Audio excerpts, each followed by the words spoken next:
That's you unmuted, Brian.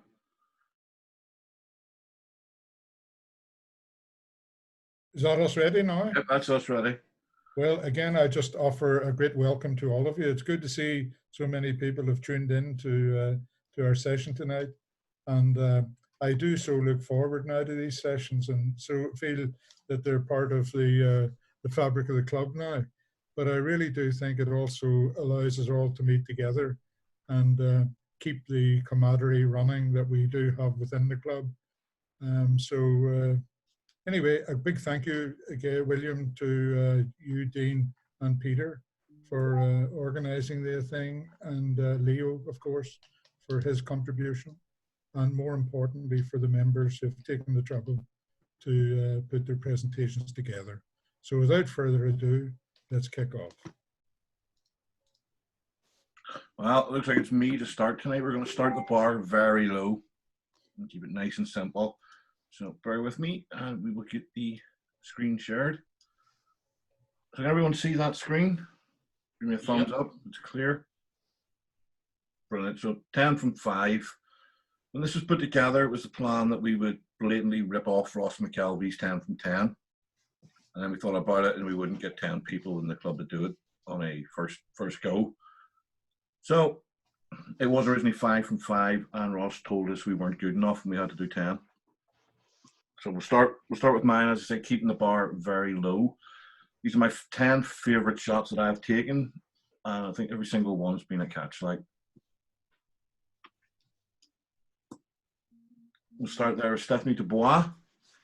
As you can see there, that is a gel shot, and it's one of the very, very few gel shots that I ever took that really, really worked. Stephanie is an absolute dream to work with. You can see that sort of facial expression, how the hair is high lit, the rim lights down the side. What we have there, that is, the way I've lit that is a deep parabolic softbox up top, and that is gel teal with 2 strip lights on the sides, gelled orange. For me, that was just, it had to go in a gel shot. People would only expect that from me, and that would be number 10 on the list. Secondly, some people may recognize this man. This is Aaron Doherty, and it was taken at Catchlight in, well, just before we closed. The reason I put this in is when I first met Aaron, I knew straight away that he would look fantastic if you put him in the right suit, little prop, and in monochrome. So at the end of the night, I took him to the side, dropped the pipe in his hand, just told him, give me a born rich kind of look. And that's what we have. That's what came out of that. Absolutely one of my favorite shots again. This one, the Capri. This is a throwback to round 4 transport last year, and I personally don't feel that this shot got the love it deserved. This is a composite of 37 images. And I'm sure people are looking at it and thinking, well, where's the 37? If you look closely, the fog lights on the front are single exposure. The headlights are another exposure. The badge, the bonnet, front wings, they're all separate exposures. And it just blended with a lighting mode and then the rest removed. And it was shot with a Godox 350 and a strip box. And I had Stuart move around the car, holding it at different angles to light each section of the car as we went through. I was told that we would never speak the transport around again. However, this particular shot, I was a little bit miffed that it wasn't even considered. I felt it was a very, very strong shot, so it had to go into this panel of 10 that I put together. I think that's the only non-portrait in here of mine anyway. So we have this is number 6 on the list, and it is Footloose. It is my first award-winning shot, and it is special to me. Firstly, it is the very first award I ever received, the PAGB ribbon. Secondly, it was awarded by a friend, Anne Given, who was president of NEPA at the time and no longer president. And thirdly, it's the impact. It is a single exposure, which was then virtual copied and HDR'd in Lightroom. I built up the contrast, just color toned after that, and out it went. It is one of the most successful shots I've ever taken. And to make it clear, the gentleman in the picture there, Carl McLean, is not a model. He is an actual fighter, as you'll see with all of my fighter shots. They are not models. I'll move on. Entitled A Cheeky Shot. For a long time, I wanted to work with Mishka. And finally, this year, I got the chance.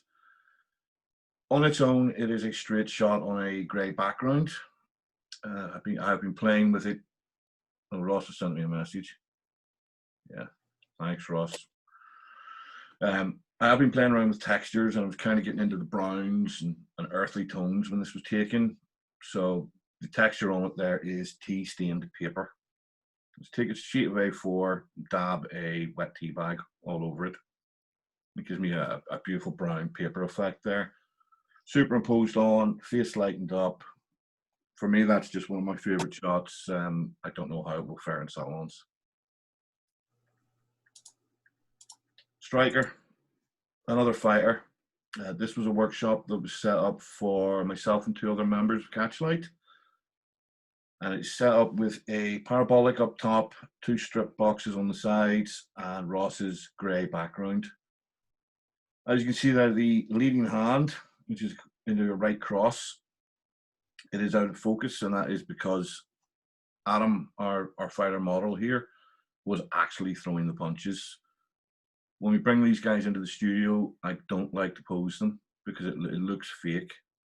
You can always tell that a fighter isn't throwing a punch, whereas with this and the high shutter speeds, everything just comes together at that point. And if you can process it like that, I feel you've got a great result.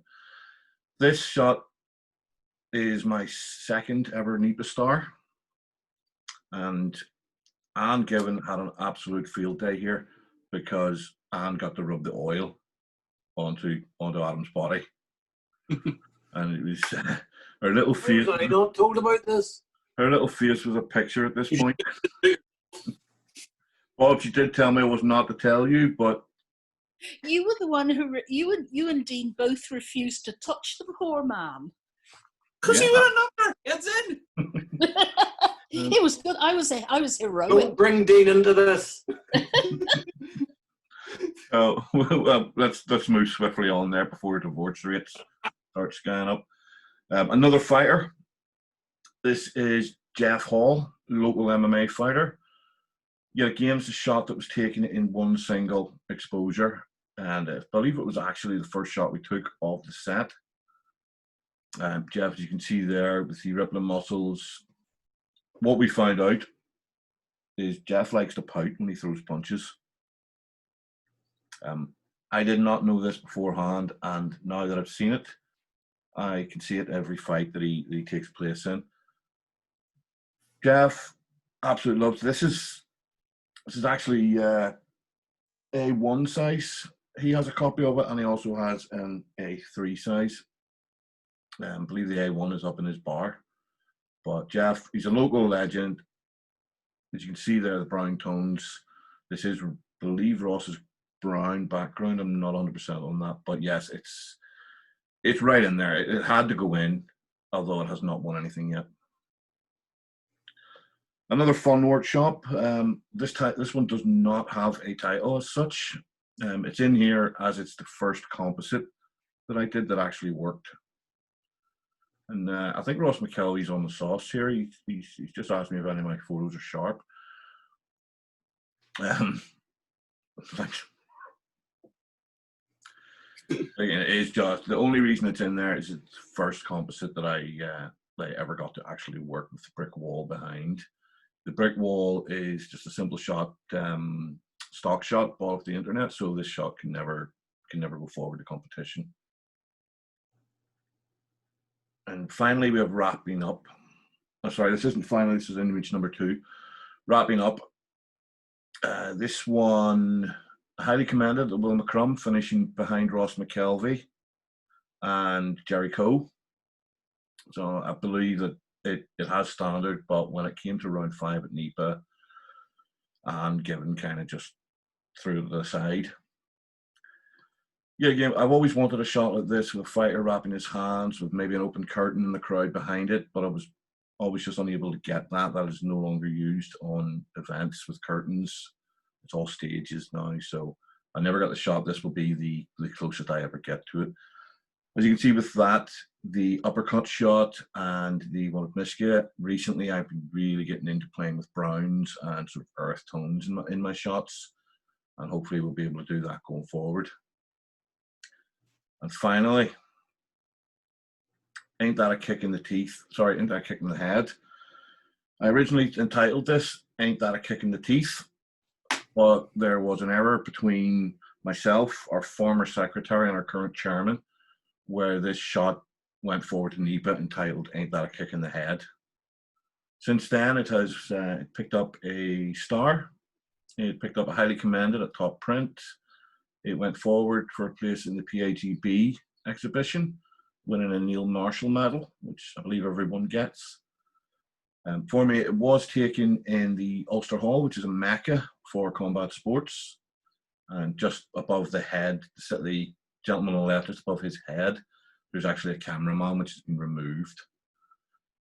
What's interesting to me about this shot is the day before at the weigh-ins, the gentleman on the right, Ross McCorriston, could not even stand up after he was weighed. He was incredibly dehydrated, and this fight right up to an hour before the show was touch and go on whether it was going to happen. Thankfully it did happen. Thankfully I got this shot, which I personally think is my absolute favorite shot that I've ever taken, be it a B-pick or be it a Catchlight. And that's my 10. I do have a bonus shot. It kind of just, things don't always go to plan at Catchlight or in Catchlight Studios. Sometimes you have to improvise, adapt, and overcome. Anne Given, to her credit, has supplied me with this picture, and Anne Given was wondering how does jiu-jitsu work in particular. So Jeff Hall was only too kind to show, and I was the unsuspecting and unwilling second volunteer. Hurt me, baby. Yeah, that is approximately 2 to 3 seconds from me passing out.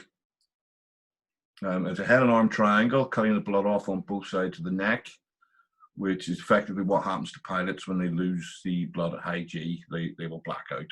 Is this in the Kama Sutra? Yes, Ross. Look at my wife's expression. What is going on? Yes, there's a head and arm triangle choke. And Anne Given was absolutely delighted when that happened. Laughing and smiling like a... I can do that move. I've done that move. You squeeze hard, his eyeballs pop out.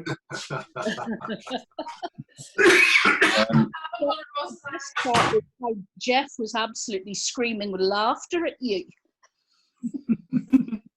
And that is my 10 or 11 from 5. I will open up, Dean, if you'll unmute everyone, we'll open up for any questions. Certainly, give me 1 second. Well done, William. Thank you. Thanks, Bob. So if anyone has any questions, please feel free. William. There we are. Everyone's unmuted. William, I can do that anytime you want. Deliberate. I'm sure a few of you would like to do that. Side angle teabagging. I used to teach it, William, so if you need a demo, there's no problem. Jiu-jitsu or Brazilian Jiu-Jitsu? Taijutsu, better than both.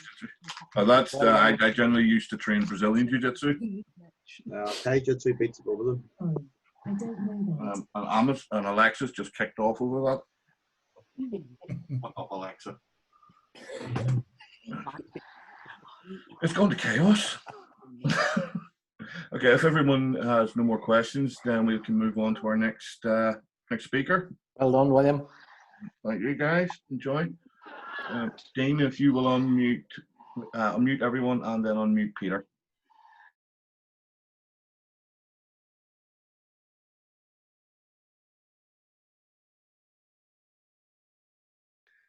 Okay, apparently I'm unmuted. Can you all hear me?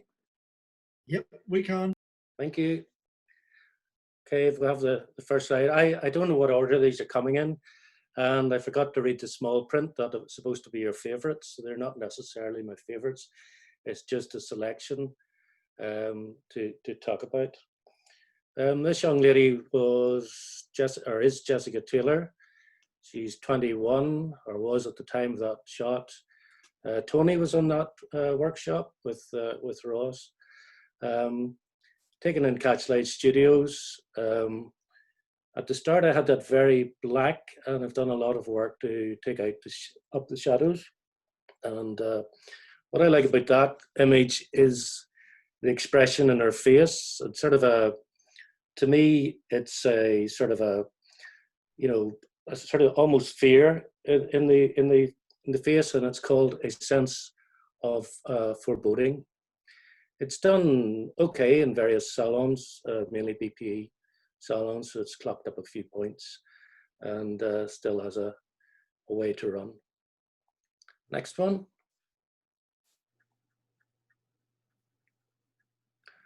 Okay, this is our good friend Derek Dewberry. This was on a shot in Catchlight Studios. It was a group of us. And basically here we have a tough guy who's waiting at the end of the alley for the next load of contraband coming in. So he's having a quick puff on the cigarette.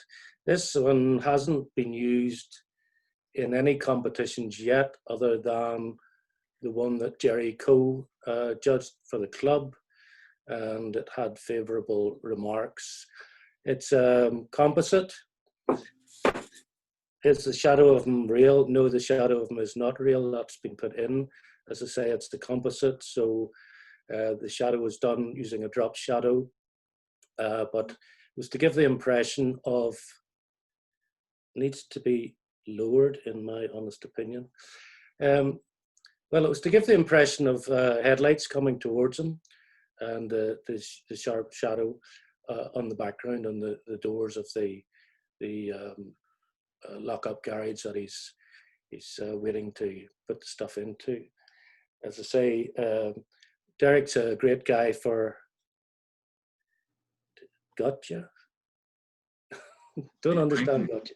Anyway, so Derek is a great guy for acting and posing and... oh,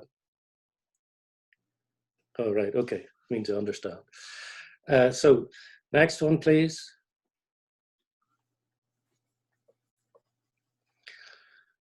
This one is a shoot that 4 of us did together, and it was themed around clowns.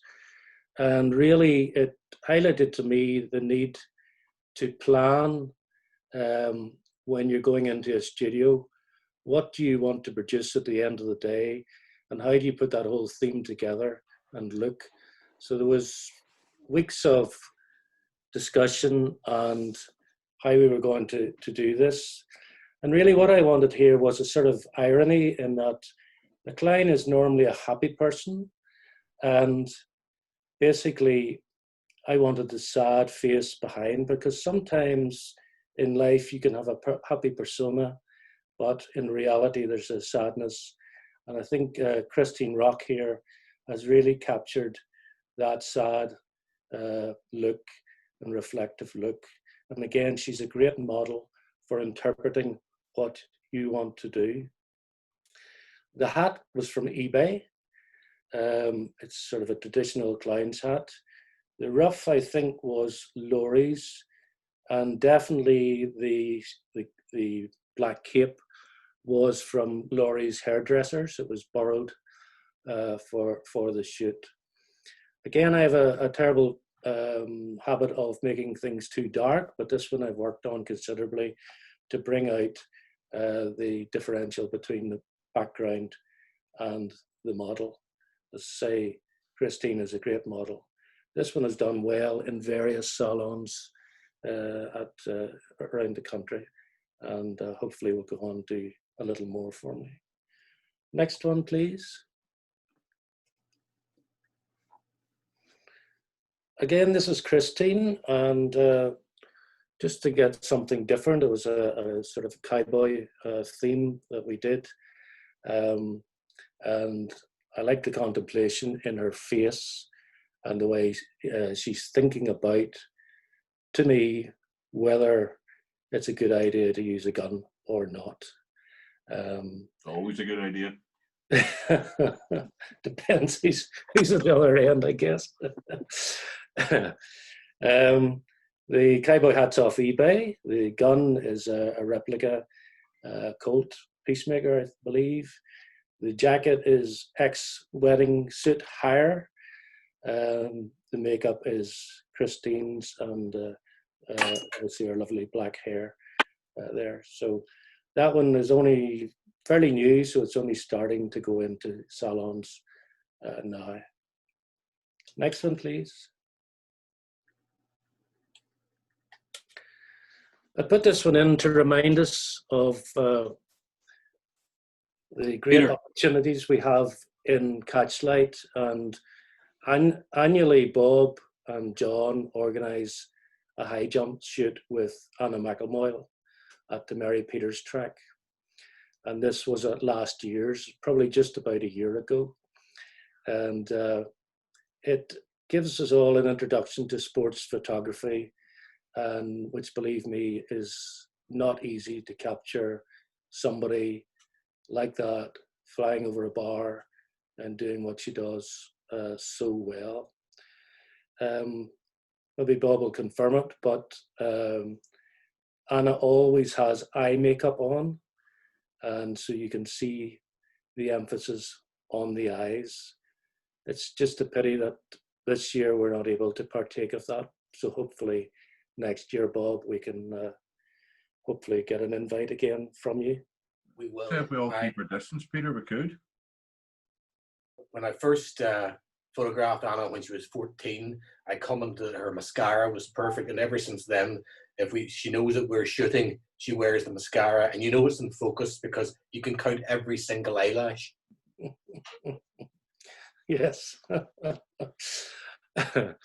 So yes, maybe we could now with this. We're allowed 6 people together, aren't we? So we are.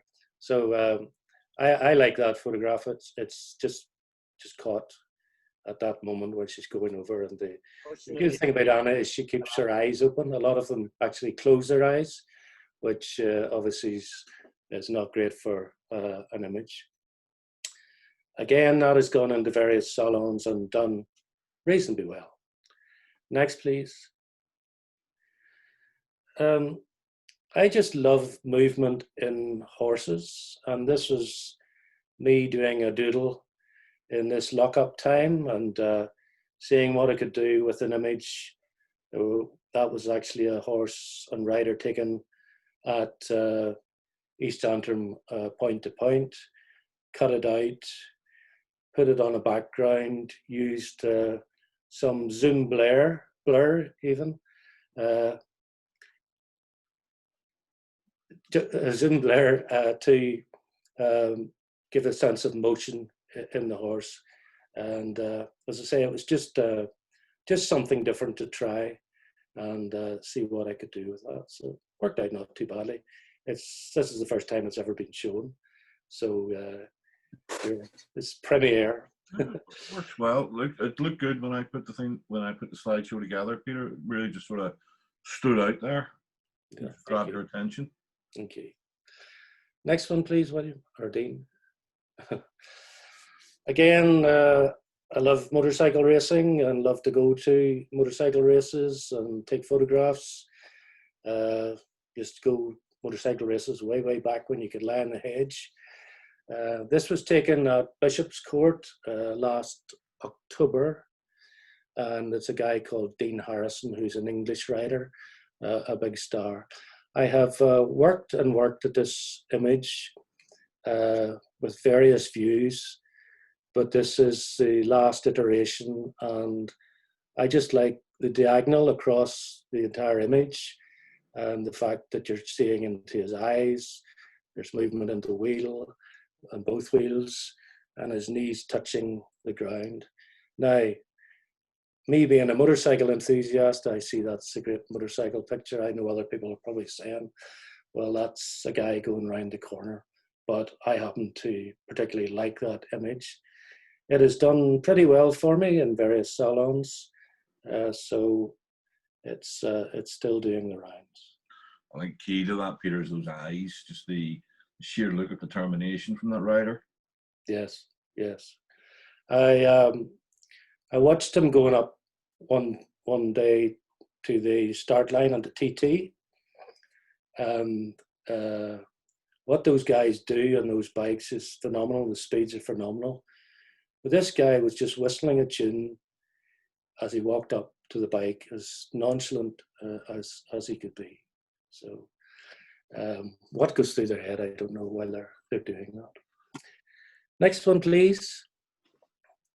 Oh, this is Stephanie Dubois, slightly different from Williams' Stephanie.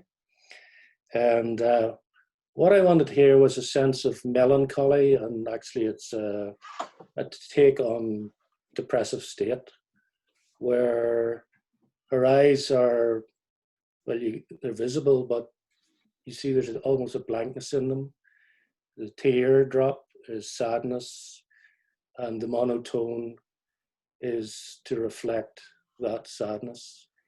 This is a second version of an earlier one that I had, which did extremely well, and that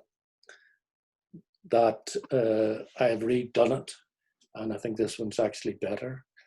The texture is actually lace from a museum in Amsterdam, which was cut out, and the teardrop has been added. As I say, it's been done slightly high key skin. I brought the texture back in.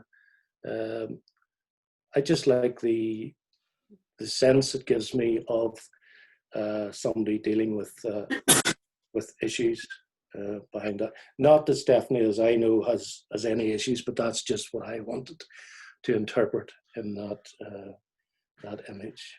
Excuse me. I think it actually won a medal somewhere in its last guys, as far as I recall. Next one, please. This one's called at the minute The Sailor with the Big Nuts. Now, this is its first outing here, and I've been told that's a very controversial title, but there are big nuts there, and there's a sailor, and well, make of it as you want. It's again Derek Dewberry, and we pinched Ross's famous Russian sailor's hat. I stuck it on Derek. The muscles in the arms are all Derek's. There's been no liquefy tool being used there. The background is from HMS Caroline's boiler room, and I'm reliably informed by Brian that the spanner to adjust one of those nuts would be half the length of a football pitch. So apologies to all engineers. It's not to scale. Peter, I actually have a photograph of me holding that spanner. Sorry? I actually have a photograph of me holding that spanner. It's about 3 foot long, and you fit your head into the opening. Well, the nuts are actually not that size, but it was to give the impression of them standing at the boiler room, and I think it's not far. It's never been further than tonight, shown to very few. So it's one for the future, perhaps. Next one, please, if there is a next one. Oh, this is to remind you what it used to be like when you could meet in groups of 30. You could have men on a field hugging each other and dancing around. So that was pre-COVID-19. You'll probably seen that one before. It's now called Scrum Down. It was taken in Estonians against Ballyclare at Ballyclare, and it was the most miserable, wet, sleety, wet day imaginable. And I was sitting on the sideline with my little sailor's anorak on, and the rain was running down my neck and down my sleeves. But at the end of the day, I got a good image. It was part of my AIPF panel, which was a series of rugby shots. That one again has done well for me in various salons. So all natural light, I must add. That one. Typical Paul Marshall, he's got his hand in the back of the Ballyclare scrum half's back. Ah, dirty dogs, aren't they? Okay, next one. I think that is your lot. Yeah. Oh, was that me? Good. That's a fantastic selection there. I mean, that rugby one there is an absolute highlight for me. When I seen your A panel, I was just thought, well, what's the point of me going forward for it? Get away. There's other people putting stuff like this out. To see it in print was an absolute pleasure. Well done, Peter. Thank you. Thank Yeah, you. excellent, Peter. Good set of images. Well done. Okay, so if anyone has any questions for Peter, now is the time. They're stunned into silence, Peter. Just a whistling wind. Yeah, I was going to say, who's on Peter, as I wrote, not only were your images excellent, but your commentary was fantastic. So thank you very much. Thank you. Certainly brought out Very good, Peter, but behind the images. I'm not sure about those nuts. Yeah. I will actually find that picture of the spanner and post it in the group later on. It's huge. I must send Derek a message to say we've got a picture of his nuts. They're not his nuts now. Those are Caroline's nuts. Large. Even worse than the Caroline's nuts. Okay, so up next, Thanks for your patience. we are up next. We have a relative newcomer to Catchlight, having only completed his first season. Tony joined us in September, having just completed the HND, and which in turn give him the LRPS. So I'd like to hand over to Tony. Dean, if you will mute everyone except for Tony. Yep. Tony, you're good to go. Okay, thanks everyone. And as William has said, I think it's actually coming up pretty close to a year from I got a phone call from William to say that my application to join Catchlight had been successful. And I'd have to say the 8 months from September through until now has been absolutely fantastic. I know people talked at the start about looking forward to Wednesday nights, and they're probably, if not the highlight, one of the highlights of my week that I look forward to. I've learned a lot. I don't know whether that will be reflected in what I show tonight. The images that I've picked probably go back maybe as much as 5 years, but as William had explained the brief around, favorite pictures, that's what I've picked. So if you want to roll to the first one.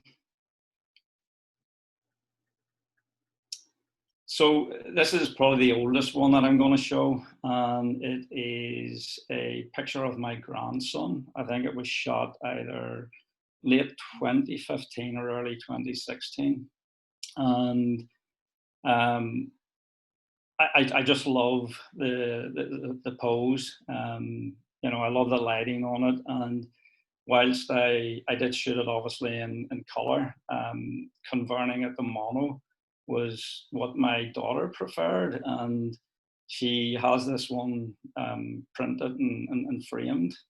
I think with probably some additional learning and maybe even the upcoming Photoshop tutorials, I'll figure out how I can actually take his sister's head out of the back of the shot, and I think that would probably make it a little bit stronger again, but that's just typically Jackson. He's in a wee world of his own there, not really caring what's going on around him. Next one. So William mentioned the HND, and one of the assignments in the final year of the HND, we were challenged to pick an art movement. So, Baroque or Renaissance or one of those art movements from many centuries ago. And I picked Baroque, and I picked a particular painting of Rembrandt called The Kitchen Maid. And the challenge that we were set was to recreate the original art as a studio shot, and then do a contemporary take, again in the studio, of your interpretation of what contemporary would look like today. I picked a painting called The Kitchen Maid, and I recreated it in the studio at Southern Regional College. For my contemporary, I decided I would try something a little bit different, which I had tried to do throughout the course. And as I thought about back in the 17th century, and kitchen staff were probably very seldom seen and even more heard. And I thought about today's world where we have celebrity and celebrity chefs, and such a change from how things were back in the 17th century. The inset that I've put in is Marco Pierre White, and a lot of pictures that you will see of Marco, he's smoking a cigarette. So I decided that I would take the studio outside. I had to source all of the props that I used, and to try and get shoes similar to him, I actually bought a pair of white plimsolls, used a ruler and a pen, and then a black permanent marker, and painted in the squares on the shoes. The person in the picture is actually my daughter-in-law, Stephanie. And it was the first time I'd ever tried anything like this. I had to go and hire a battery pack from Wax and try and source somewhere down an alleyway where there weren't security lights that come on every time you moved. And I thought it just turned out exactly as what I had envisaged I was trying to shoot. And it was very well received whenever I submitted as part of my coursework. The next one. Different people have had pictures of Stephanie Dubois, and this was actually the very first fine art nude studio shoot that I ever participated in, and it was run by the RPS in Laycock in England, and Laycock is about an hour's drive from where my daughter lives.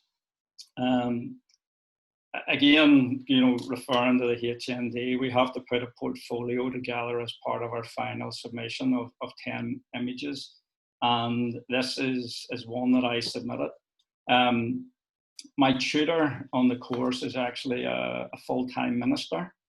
And as I sat with him reviewing my portfolio and this popped up, it certainly brought a little frown. And whilst he was very complimentary about the shot, he very, very quickly moved on to the next one in the booklet. But I included it because it was the first time I'd ever shot anything like this. Next.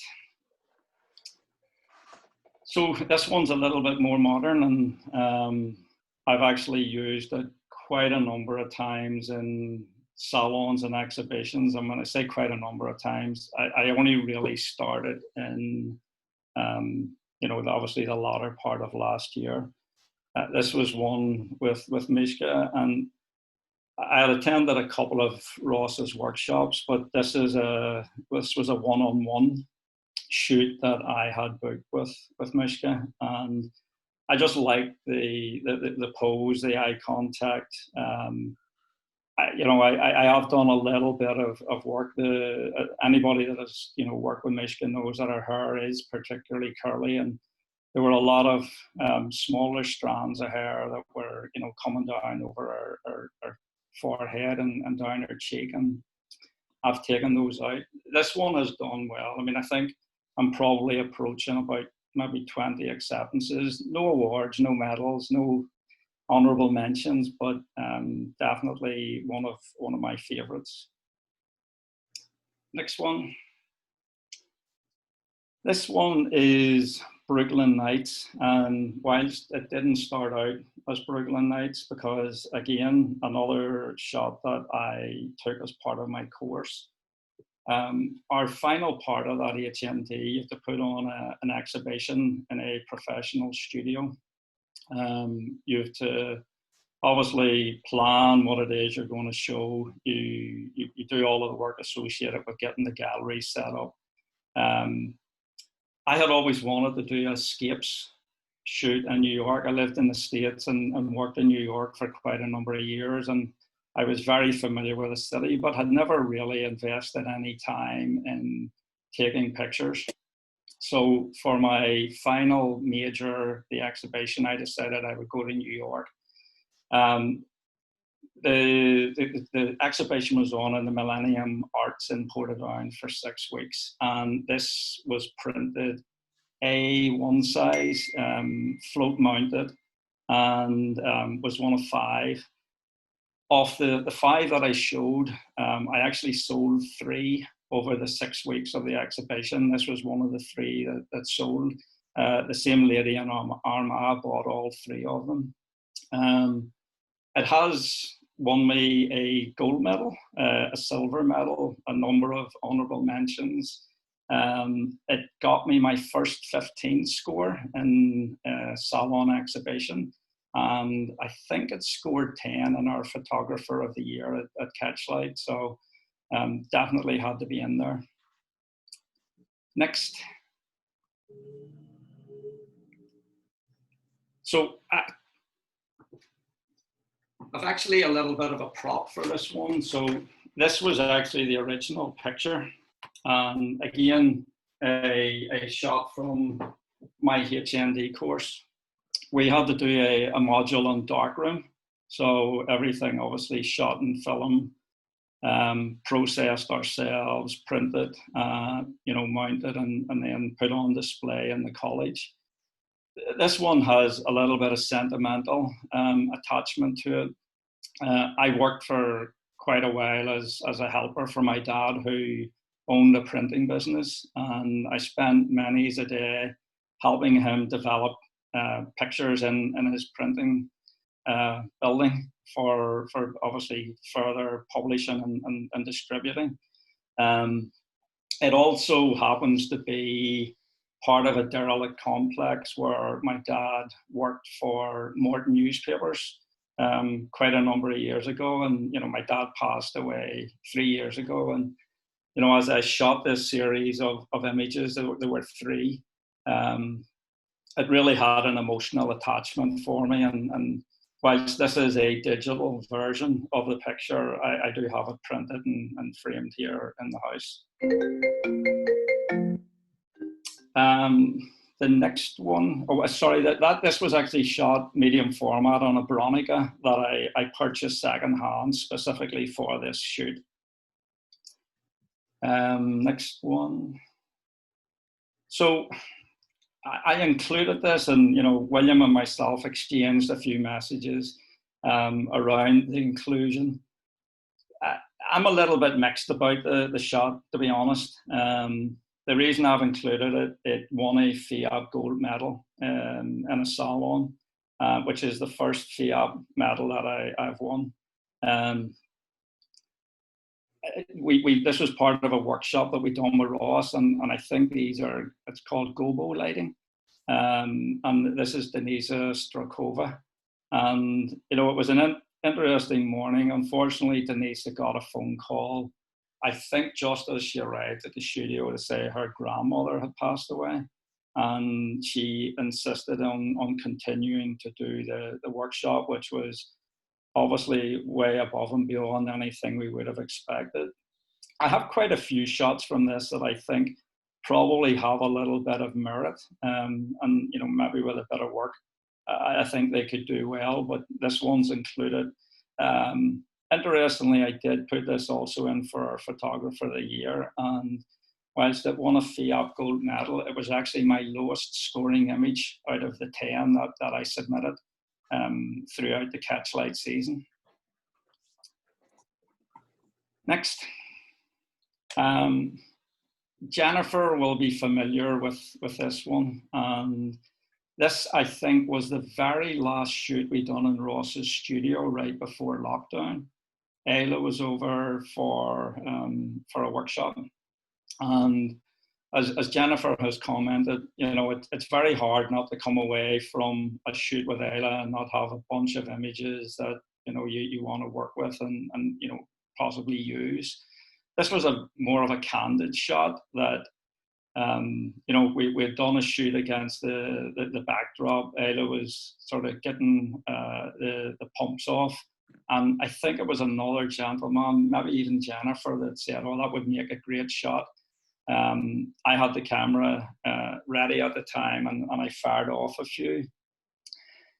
I think whenever Ross was a few weeks back asking about people to submit images, you know, that he would walk through and do some editing on, this was one that I probably would have liked to have put in because, you know, I love the shot. I would actually like to, you know, do a little bit more work on it and print it. And it is one that I would actually like to hang up here in my own office. I just like the whole setting around it. The right leg, the one without the pump on, is probably the one part of it that I'm least happy with. I'm sure there are others maybe will be able to give me some additional feedback, and all feedback is certainly welcome. Next.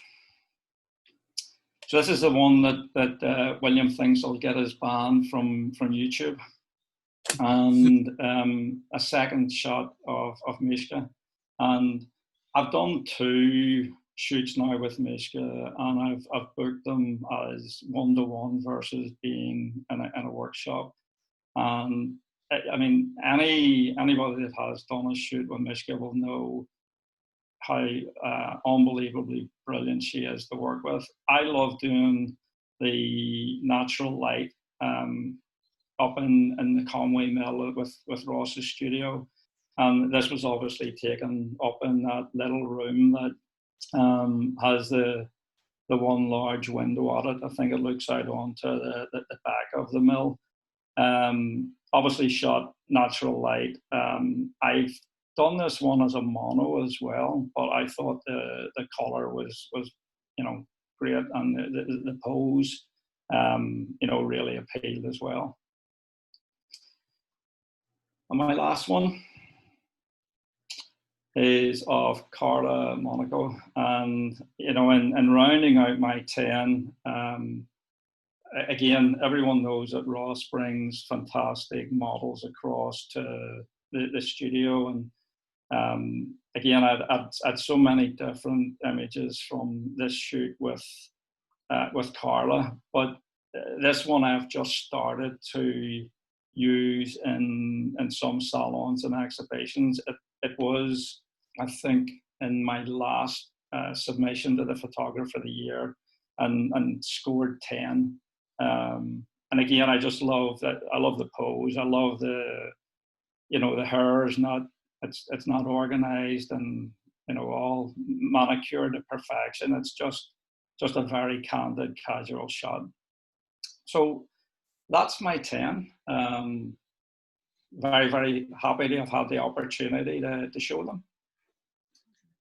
Tony, from me, I mean, for someone who's come to the club for just 1 year, and how you've sort of thrown yourself into NEPA, into Photographer of the Year, into salons, exhibitions, the works, I mean, that can only be a credit to yourself. And for me personally, I think the club is a better place having you.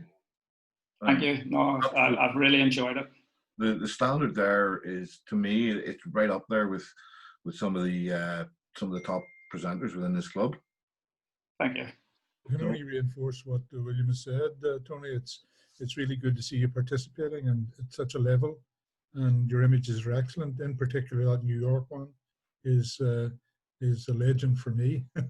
Beautiful. Thank you very much. Thanks. Well done, Tony. Thank you.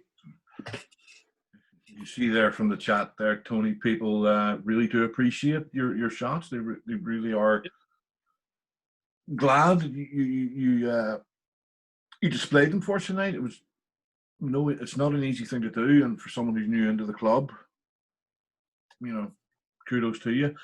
What we'll do now, guys, is we'll take a 10-minute break, and we'll reconvene at 9:15 with Leo McCourt to take on, and then finally to close us down, we'll have Jennifer after that.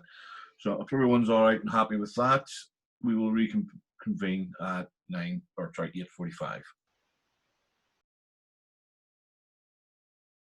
Right. I obviously was asked to do this, and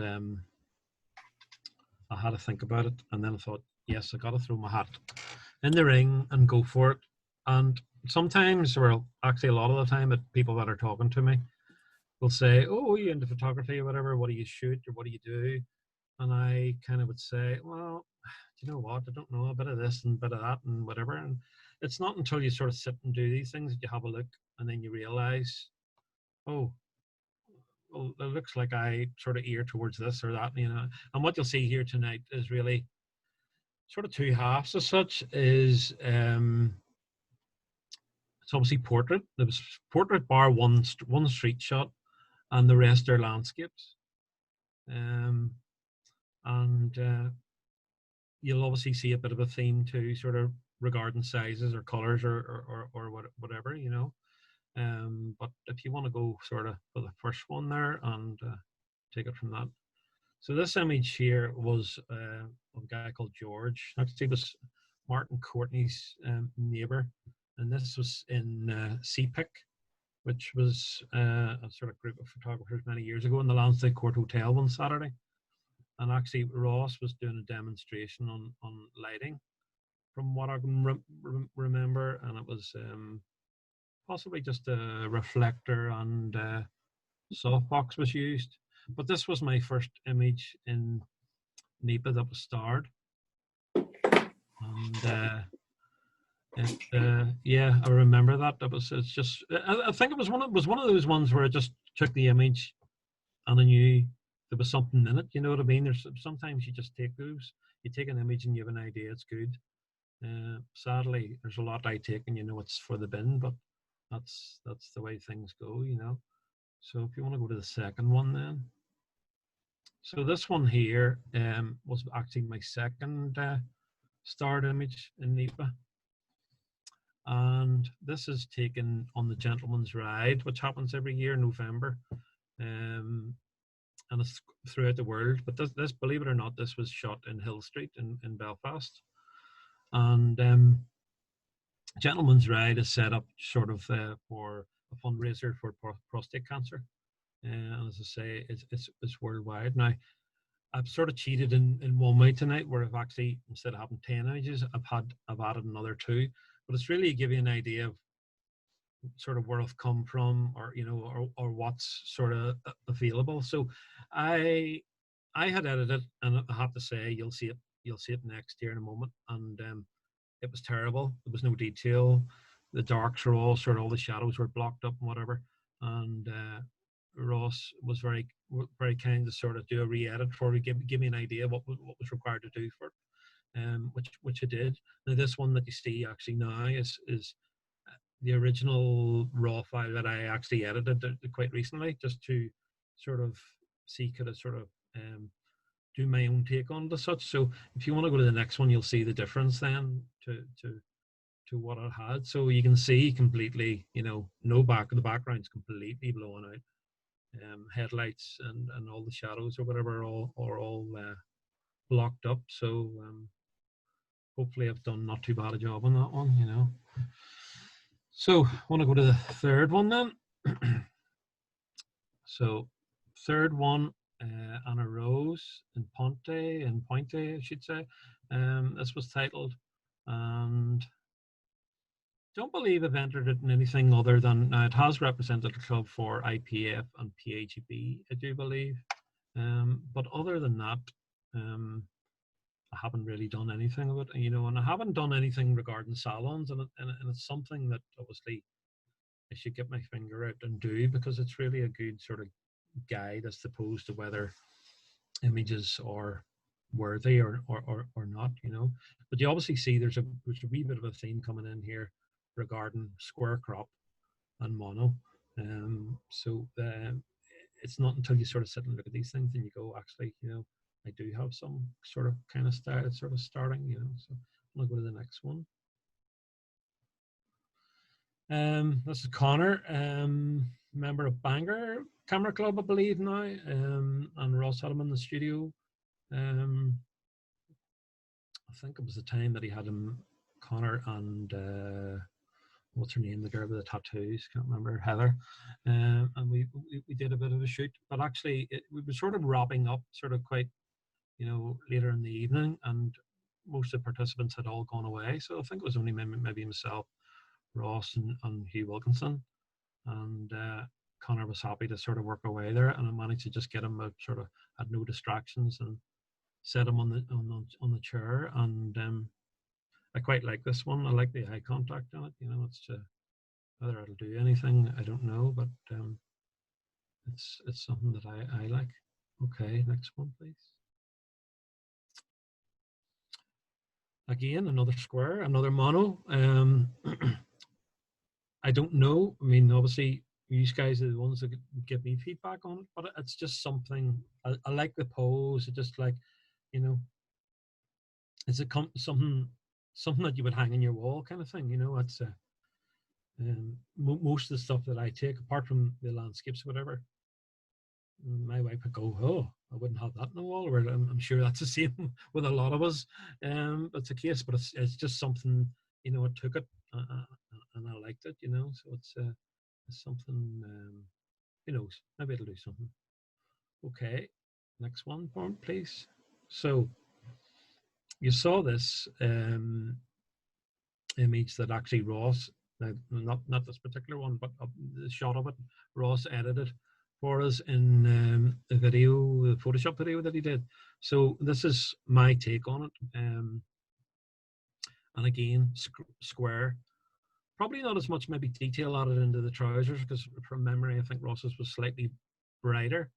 But I think when I'm doing editing, maybe I err on the side of caution, you know, and maybe, you know, don't push it too far. You're obviously, you can, you know, we've all been guilty maybe at some stage of wanging the sliders and going too far. I tend to sort of err on the side of caution and maybe do it, you know.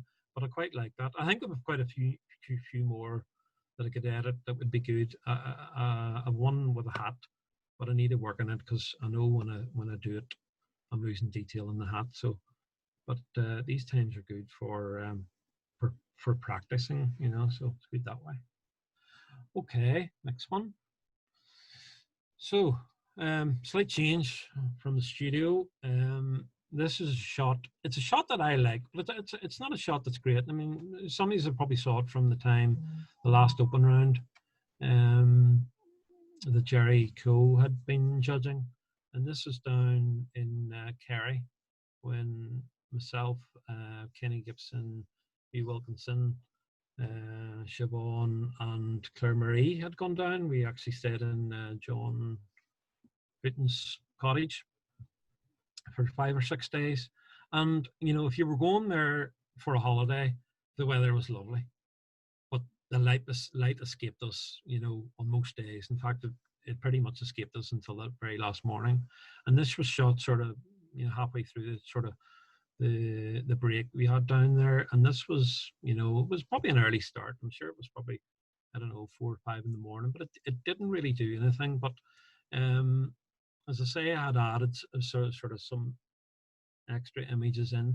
So you'll notice it's something that probably I like to see. Sometimes you see people's shots and you say, wow, look at that. You know, how could I ever achieve that? And it's not until you maybe see the original shot or the original raw that you go, well, actually, there's lots of distractions. There's this, that, or the other, you know, and you can tweak it, you know. So if we go to the next one, you'll see the original shot. So you can see it was obviously not square, underexposed. It had a camper van in it, chemtrails, dust spots. I think there's life buoys and all sorts of bits and pieces. So, you know, you sort of take your time and have a wee look around things. And Go back to the edited version there to compare. It's probably overcooked, to be honest with you, from my point, but it's something that I like, you know. But you could be the judge of that. I don't know. No, it's fine. And doing these landscapes, I mean, a lot of you, I've talked about this before, a lot of you know, you know, I haven't been sort of well for a few years. I have a condition that it's a bit of a mouthful. It's hemicrania continuous. So it's basically, I have a headache every day. So it varies in what you can do, what you do, what you don't do as such. But I find that doing landscapes is brilliant. Gets you out, you know, clears your head. And in fact, there's times I can go out and, you know, not good or whatever, but you can distract yourself, and all of a sudden, you know, things are much better. Yeah, and just the distraction is great. So I love it that way. And even, you know, if you come home and there's no, you know, quality images, it's just something, you know, that sort of creates a big distraction, you know. So there you go. So next one, please. Again, this one was shot in Kerry. I think it's something that I'll maybe go back to and look at this image, because I reckon there's potential in doing a bit more in it. I'm not quite sure whether it's sharpest or not. Not really a lot done regarding editing. I know I used a bit of a luminosity mask and brought out detail, color detail as such in the cloud, and certainly did tone contrast, whatever, on the foreground rocks. But I think it has potential to do something slightly better, you know. Okay, I want to go to the next one, please. This one, which I'm sure a lot of you saw, was represented for the club in the landscape round in Nipa. This was actually on the last morning. It was myself, Kenny, and Hugh headed out on our way home. And again, early morning, and the sunrise that morning was, you know, was amazing. And believe it or not, that little cottage there is somebody's holiday home. So, and they're just looking at this. This is Kappa Beach, sort of on the Tralee side of the Connor Pass, and it's just amazing, you know. But believe it or not, this image here doesn't really have a lot of editing. Yes, I've brought out detail in the cloud. Really what I've done is tidied up the sand area. There's a lot of sort of pebbles and bits and pieces. And actually there was a shadow cast. You could actually see the three of us standing, their tripods, sort of shadow cast across the sand. So bar than that, you know, sort of took that out. There wasn't much that sort of needed to be done to it, but it definitely has that. I love it. It has that sort of painterly look. You know, it's almost like somebody's painted it, and I have that hanging in the house. You know, so I'm happy with that one. Although I was disappointed I only got a 9 in Nipa. So next one, please. Right, this is my final one. This is a shot of the old tree in Tullymore. Last November, I think it was, Peter Lennon and myself headed there, and it actually turned out it was nearly like a Catchlight day out, because we bumped into Rayfield had joined us, John Tinnany was there, Greggy McStraw, and there was a handful of photographers from Dublin and surrounding areas as such, you know. So obviously this time of the year, you really only have a short window, because, you know, you get there, you know, the colour's not there, or maybe you leave it another week and you come back and the colours are, or actually the winds have came and the blew the leaves up the trees, you know. But this is a shot probably don't often see, maybe stuff that's in the square crop, but I quite like the square crop. And you know, I brought a bit of contrast out in the detail, sort of in around the tree and the rocks, but and held back sort of, you know, the highlights. You used the luminosity mask sort of hold back the highlights sort of in and around the trees, you know, so it wasn't sort of coming in. But I quite like that one, you know. So but that is my 12 of 10. It should be. So there you go. Well done, Leo. Thank you very much. Thank you very much. Absolutely fantastic, Leo. I mean, I've seen quite a few of those before, and I didn't realize they were yours. I mean, your mono processing is absolutely astounding. In particular, the shot of Connor and the gentleman at the start, George, was it his name? I'm absolutely just blown away with those two in particular. Absolutely fantastic, mate. Thank you. Welcome. Thank you kindly. Okay, well then we're down to our final speaker. Last and absolutely not least, I'm not even sure if she's still here. Oh, she's still here, smiling away. We have, clearly as you can see, Jennifer Willis.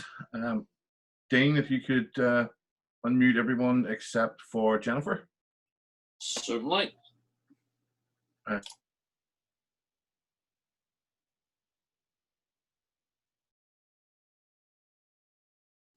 Okay, Jennifer, you're good to go. Good. Okay. Right. So what you're going to see from my 10 images tonight are not award-winning images because I'm pretty free about sharing my stuff on Facebook and successes in salons and stuff. So everybody has seen them all, and to be honest, there's a lot of them that I'm bored stiff looking at as well. So what I have picked out are 10 images that I've either uncovered during the period of lockdown or taken during the period of lockdown. So, and not all of them are quality images, but they're just ones that I've decided to. Ross, you're going to do this to me the whole way through now, the way you did. Right, okay, first image. Someone should take Ross's keyboard off him. Okay, so this one is called, surprise, surprise, Africa. Now, since I actually put this one up, I've realised that a couple of the white marks are blown out, but I've been able to restore those. Anyway, this is a Maasai teenager, and let me tell you the story behind why he's dressed up like this. Why have you not seen it before? Because I've literally only done it basically in the last couple of days, looking for new stuff to show people tonight. And anyway, I took this about 3 years ago in Tanzania, and he's a Maasai teenager.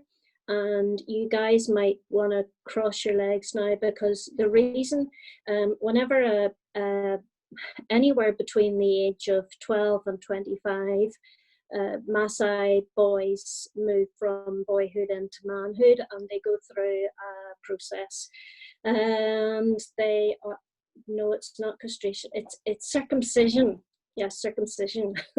And when they become circumcised, they it all happens without any kind of anesthetic or anything, and if they show any sign of pain, then they have to then it's not what they're meant to do. There's a 3 to 4 month, yes, exactly, Julia. There's a 3 to 4 month recovery process after that. But from the time that it's done, they basically have to dress in black. They wear ostrich feathers on their head, and you can just see that right up the top there on this guy. And they paint their face with white chalk. And then for a further 48 months, they would continue to be dressed like that. So whenever we were in Tanzania, you know, you see these guys standing by the roadside, obviously sometimes for tourist purposes, etc. But they carry these wee staffs as well. That and originally I had looked at this image, and he was holding a staff. But when I realised that actually there was something in this photograph worth editing, I decided that the staff that he was carrying with an ugly little face on it was a distraction. So I decided just to concentrate on his head. And anybody that has worked with me in studio, etc., is always telling me, you go far too close in, you need to step back a bit. Well, it's always my inclination to step in, and that's what I've done in this case. I do like to grunge it up, but in actual fact, all the texture and stuff on his face is pretty much as it was. So so that's an uncovered image, but edited just a couple of days ago, particularly thinking about tonight. So next image. Right, now, this, it doesn't, as you can see, you know, it's certainly not a perfect image, but I wanted to include it. And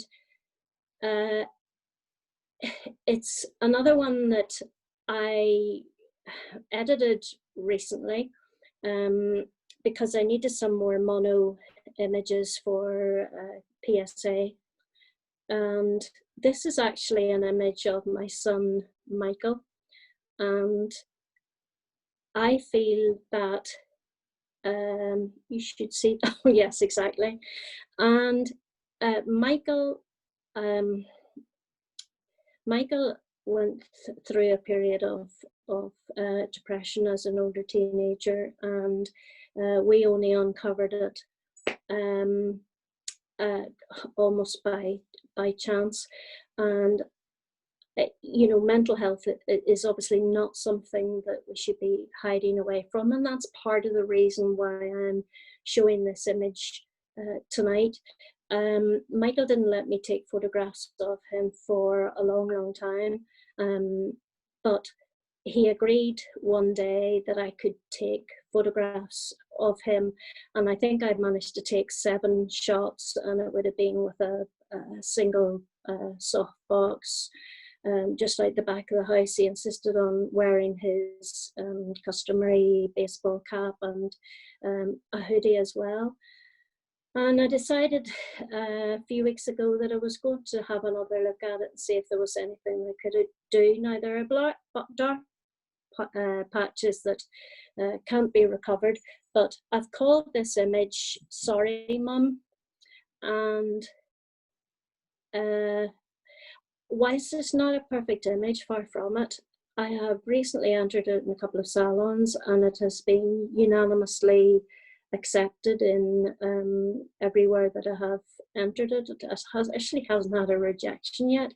So from a parent's point of view, and from what I was trying to say with this image, you know, for me it's quite it's satisfying, and I think that there's a real depth of look. Apart from the partial black eye, there's a sadness behind his look, which he probably was actually feeling at the time.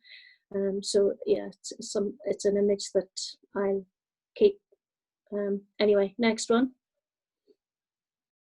Oh gosh, right, didn't expect this one next. So Ayla Rose, as we've seen already, I mean, it's hard to take a bad photograph of her. This is a very, very simple image that I've done hardly anything to. Normally, I'm grunging things up and bringing out the detail. This one, I've actually softened it a bit, and I've called it, the image title is Athena. I have entered her just recently into a few salons, and it's already won a medal. There's nothing else done to it. There's no liquify. It was just as it was, and yeah. So there's just something about that image that I like the feel of, even though I have ones of her jumping and leaping and doing all sorts of things. I just really like that pose, and it's a very sort of a gentle image, and obviously it has gone down well in the couple of salons that I've already entered it into. Next. Now, obviously I've had a lot of success with the Soviet and Connor, and after this was one of the reasons I'm showing this is because I've learned a couple of things, well, hopefully more than a couple of things from the sessions that we've had from the speakers, and I really liked the atmosphere that was it Glyn, yeah, that did the Timeless series, and I knew whenever I was watching it that I had an image that would be worth working on, and I did post on the Catchlight page one night, but yes, Glyn Dewis, yeah, and but it was a different version, and it was actually a version using one of Glyn's own textures, because I'd never ever worked with textures before, and what I tried to do was set out to sort of recreate the atmosphere that he had, but using his texture in the hope that I could get there. Now, as it turned out, the way I had edited Connor himself, and it was pointed out by Ross, wasn't right. So went back to the drawing board, and of course I knew I couldn't use Glyn's texture anyway. So, but I kind of set it up on the computer and tried to recreate the colors and some of the tones and desaturation. And I had been just on my walks with the dogs out photographing, as I took them for walks, bits of people's walls and stones and stuff like that.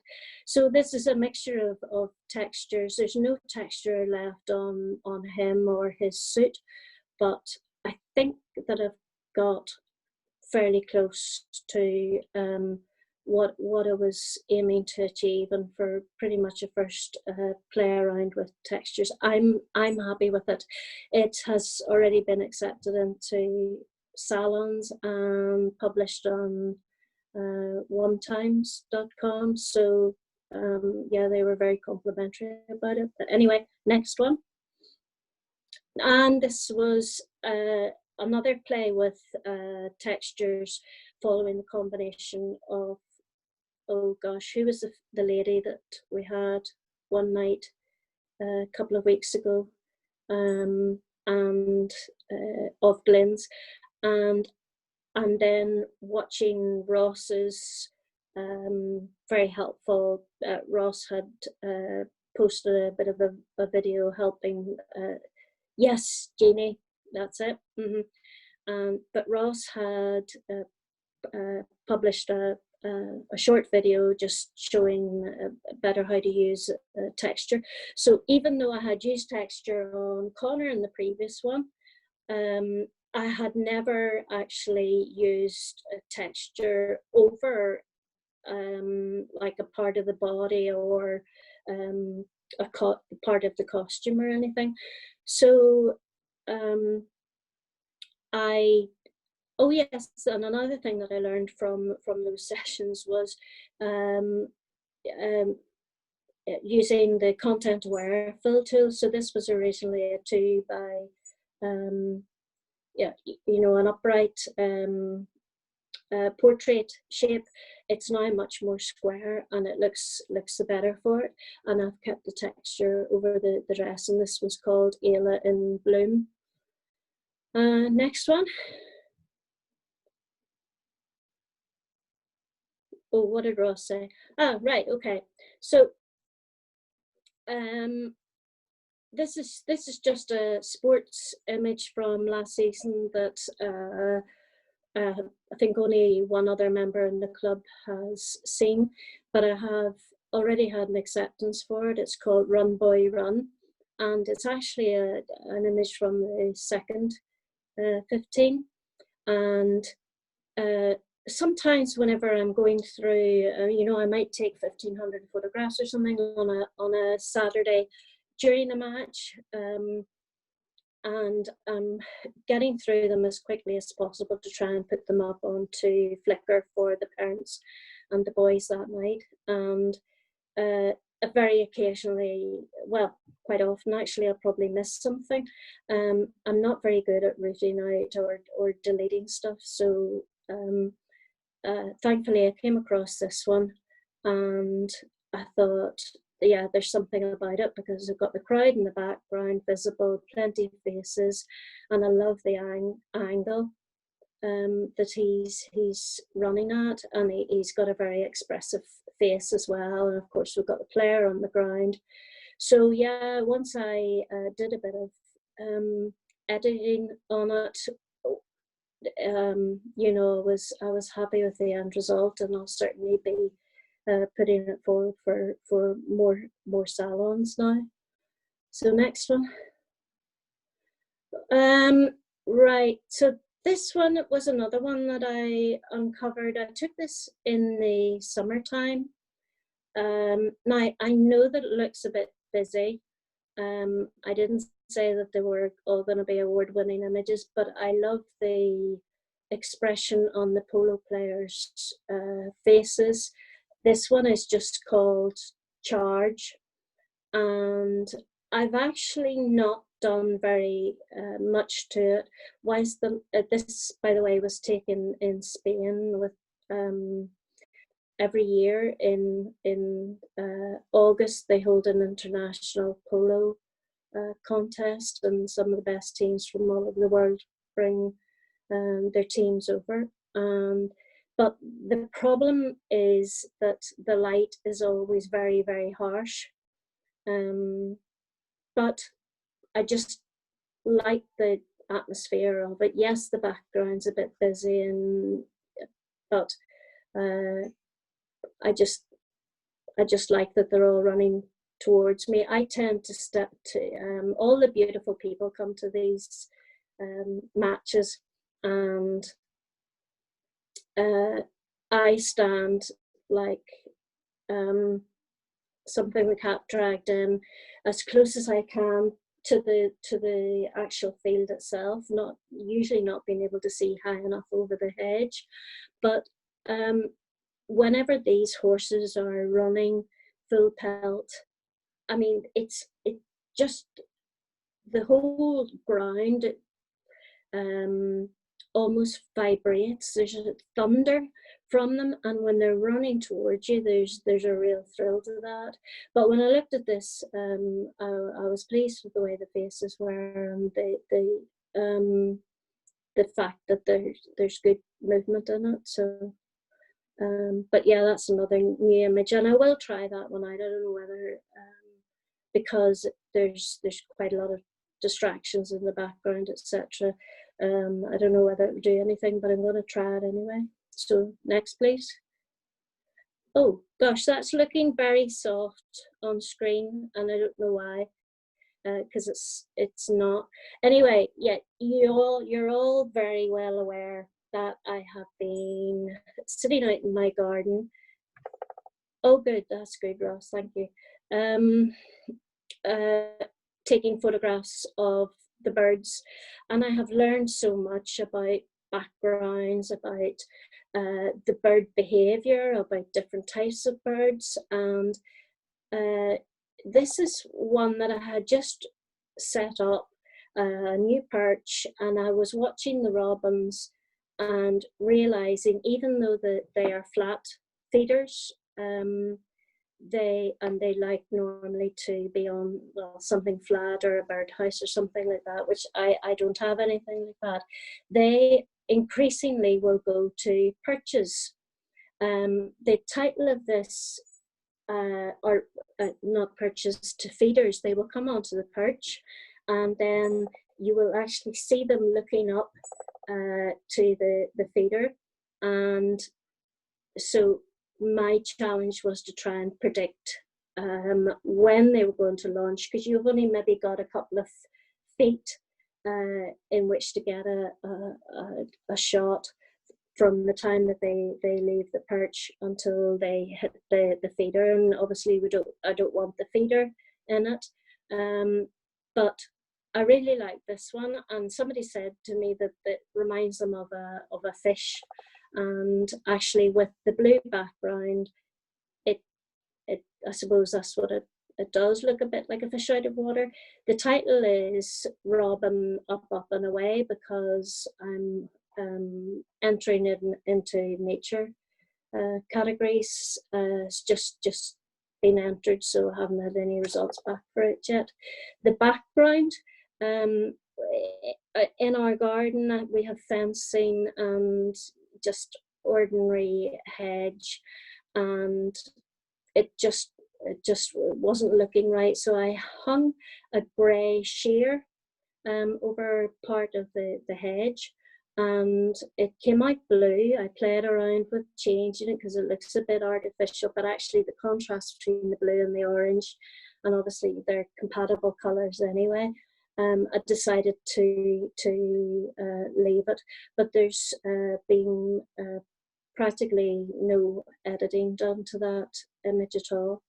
Next, please. Now, this is one of the little robin fledglings, a scrawny wee thing that, but I just love it because actually I've lots of, how small is that? That is, I suppose 3 inches.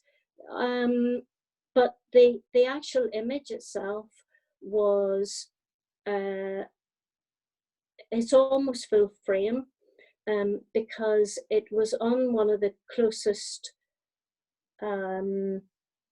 perches that I had set up, and I'm always I'm always out looking for different perches and things, but to help to give some variety to my images. John Glover, yeah, I'm using a 600mm prime, John, for my images, or for my bird images. Anyway, this wee fella, I had gone on a slightly longer walk than usual with the dogs and found myself in Lagan Meadows, and I had been looking for little branches with moss on them, and I saw them, so I had to climb my way down into almost a ravine. But the problem is, once you do that with 2 dogs, both on leads, and you're trying to climb back up again, well, it's a little bit embarrassing to say the least, but I didn't accept any help. I just said I was fine and I get back up. Anyway, it paid off because I set that little perch up, and lo and behold, a little fledgling came in, and it's been fascinating watching the fledglings, the robins with the fledglings. This little one in particular, I think the mum or the parent was a little bit overconfident, and they seem to be telling their fledglings where they should wait for the parent to come back with some food. And this wee one nearly got caught whenever Pimmy and Pippa spotted it, and I just moved so fast because I've been watching I've had 2 robins, or 2 robin fledglings, and I've been watching them and photographing them, and my goodness, the thought of one of my 2 dogs catching them, and they got far too close for comfort, so no wonder we've had fewer birds in the garden the last couple of days. So that brings me on to number 10, and this is entitled Nana's favorite photo. And how could I not put a photograph of my new little granddaughter in? Now, I have other ones, if you can see where there's a little bit of fabric up covering a little bit of her face. So in that sense, it's not a perfect photograph, but it was taken in natural light, and I just absolutely love it. I love the expression on her face. I wanted to have her little feet in underneath her, and I just was so delighted to get the opportunity to photograph her last week. She's a little lockdown baby, a little baby born in the pandemic, and I've been very lucky because I have basically shielded myself for so long and not even been in a shop the whole of the lockdown, partly so that I could get close to my little granddaughter whenever she was born. And Andrew and Stephanie, Andrew's my eldest son and Stephanie's his partner, and they decided that if anybody was going to get close to her, it was going to be me. And so so it has all been worthwhile. And she's called Sophia Grace, and I think that she's as pretty as a picture. And that's my 10. And I'm still sober. Well done, Jennifer. Thank you very much. Jennifer, absolutely fantastic. I knew when you said you'd do this that we'd be in for an absolute treat tonight, and you have not failed. You've not failed to deliver. That is an absolutely fantastic set. And Jennifer, loved them. Well, thank you. Some of them are a wee bit, but I wanted to show new stuff, and you know, I could have shown like nobody wants to see the Soviet or ethereal, or I certainly don't.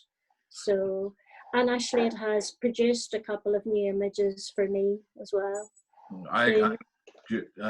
Sorry, Jennifer, I totally expect to see that Africa one going forward to NEPA next year. Oh, right, okay. It's absolutely astounding. I'm really pleased about that reaction, because that's a brand, it's an old image, but a brand new edit for this particular exercise. So that's really good. I appreciate that. Thank you. Absolutely fantastic. So we'll stop sharing the screen now. We're all back to everybody there able to chat and have a smile and a laugh. Yeah, I would just say another fantastic session, and the first session you guys have run, and it's been a credit to you. It's been a very great credit to all the authors and contributors. Thoroughly enjoyed all of the images.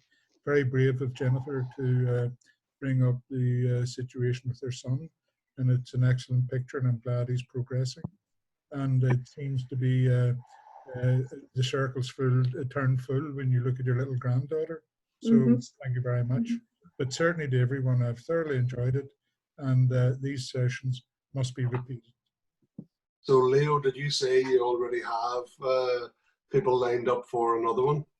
Yeah, so the next one we have, let me see, no particular order, Joe Carberry, Jill Crockett, Bob Gibbon, David Wright, and Stuart Anderson. Excellent. So, but no, we haven't decided on a date for that yet. Haven't just got a date yet. Going to obviously give them a little bit of time to do that, but hopefully not too distant.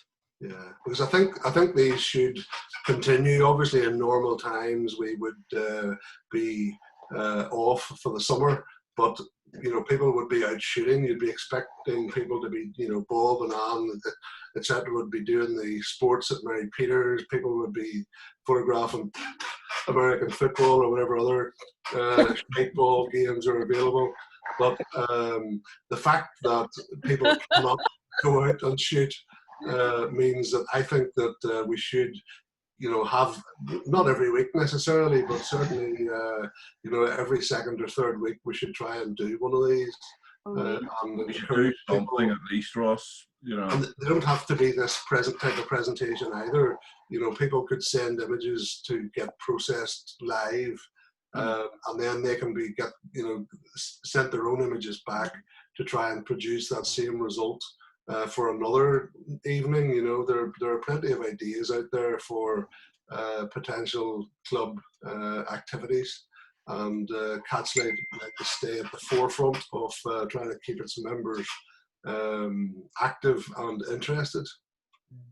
Well, Ross, I believe there's not a lot of clubs in Northern Ireland that are currently doing what we're doing and keeping active during the off season whilst we're all in lockdown. So straight away, I think that is Catchlight leading the way yet again. Yeah, absolutely. Cliff, you're, I'm liking your beard there, Cliff. You're starting to look like a potential model material. Yeah. That stays. That has to stay. Yeah, I do feel sorry for the next 5 having to live up to what we've seen from my 4 co-presenters tonight. It's I think there's so no pressure, guys. No pressure. I just loved all the commentaries. All of the commentaries, along with the pictures, were excellent, and that sort of reinforces a lot as well when you can see the story and hear the story behind the picture. Very good. It does show the depth of ability within the club that we just randomly picked 5 members. Pamela, Yeah. where are you? Me?